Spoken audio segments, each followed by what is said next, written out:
नमस्कार दोस्तों, मैं सुबोध अग्रवाल यूनिवर्सिटी ऑफ रुड़की जो आईआईटी रुड़की है 1975 बैच मैकेनिकल से ग्रेजुएट हूँ।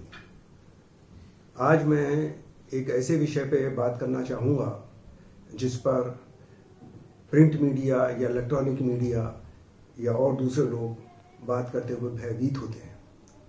भय का कोई कारण नहीं है और ये है हमारे जुडिशियल रिफॉर्म से संबंधित। हुआ ऐसे कि एक मेरा छोटा सा केस चेक डिसऑनर का लगा हुआ था लोअर कोर्ट में, जिसको कि 27 महीने हो चुके थे और इतनी ही सुनवाई भी हो चुकी थी 27 के करीब, लेकिन वो केस बिल्कुल भी आगे नहीं बढ़ रहा था। तो मुझे जुडिशियल सिस्टम के बारे में थोड़ा सा समझ में आया कि यहाँ तो सिर्फ तारीखें देने के अलावा और कुछ होता नहीं है। जज दिन भर में 2 घंटे मुश्किल से बैठते हैं, 12 से 1 और 2:30 से 3:30। सिर्फ तारीखें ही दी जाती हैं और उसके लिए पैसे लिए जाते हैं। सब लोगों का अपना यही कारोबार चलता रहता है। तो मैंने एक पत्र लिखा चीफ जस्टिस ऑफ इंडिया को और उसमें मैंने उनको यहाँ के इस सब प्रक्रिया के बारे में सुधार के लिए लिखा।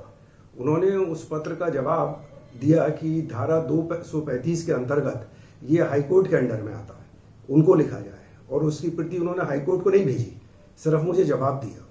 तो फिर मैंने इलाहाबाद हाईकोर्ट को वो पत्र लिखा।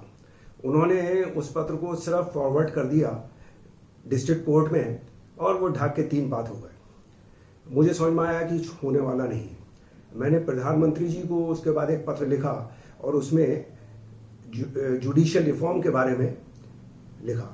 वहाँ से फौरन ही जवाब आ गया मेल पर कि क्योंकि ये न्यायालय से संबंधित है इसलिए इस बारे में पीएमओ कुछ नहीं कर पाएगा। मैंने उनको जवाब दिया तुरंत ही कि ये न्यायालय से संबंधित नहीं है, न्यायालय की प्रक्रिया से संबंधित है, लेकिन वो भी उसमें कोई इंटरेस्ट नहीं लेंगे, ये समझ में आ रहा था। उसके बाद मैंने पत्र लिखने का सिलसिला शुरू किया चीफ जस्टिस ऑफ इंडिया को और उसकी प्रतियां मैंने भेजी प्रेसिडेंट ऑफ इंडिया को, उपराष्ट्रपति, कानून मंत्रालय, स्पीकर लोकसभा, इस तरह से सभी को उसके एक एक प्रतिलिपि भेजी। करीब 11 पत्रों में से 7 पत्र सर्वोच्च न्यायालय द्वारा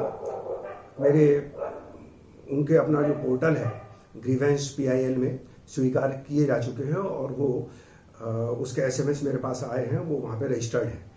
लेकिन मुझे नहीं लगता कि वो कोई भी एक्शन उस पर लेंगे। वो धीरे धीरे उनको एक एक करके निरस्त करते चले जाएंगे। उन पत्रों में क्या लिखा है ये बिंदुवार मैं आपको अपने अगले वीडियो में बताऊंगा। और ये जितने भी पत्र थे इसमें से अधिकतर पत्रों को उपराष्ट्रपति जी और कानून मंत्रालय ने सर्वोच्च न्यायालय को फॉरवर्ड भी किया है। उनके भी प्रति मेरे पास आती रही है। अब सवाल यह है कि इसमें किया जाए। हम सभी लोग जो कि न्यायालय में कभी ना कभी गए हों तो देख सकते हैं कि वहाँ क्या होता है। सिनेमा में जो देखते हैं वो काफ़ी हद तक ठीक होते हुए भी, लेकिन हम फिर भी पूरी सच्चाई नहीं जान पाते। तो इस संबंध में अब हमें किस तरह से आगे बढ़ना है ये देखने की बात है। और ये ऐसा नहीं है कोई भी सुधार 10-5 साल में हो जाता है। अगर हम देखें तो 300 वर्ष के करीब लगे स्वतंत्रता संग्राम जो हुआ भारत को स्वतंत्र कराने में, और उस समय अगर वो स्वतंत्रता सेनानी जेल और मृत्यु से डरे होते तो आज हम आज़ाद भारत में ना रह रहे होते। इस संबंध में हमें क्या करना चाहिए, इस पे विचार करना है। हमारी लड़ाई ना तो उस समय अंग्रेज़ों से थी और ना अब न्यायालय से है। हमारी लड़ाई तब स्वतंत्रता के लिए थी और आज रिफॉर्म के लिए। इस लड़ाई में हमें धीरे धीरे आगे बढ़ना होगा।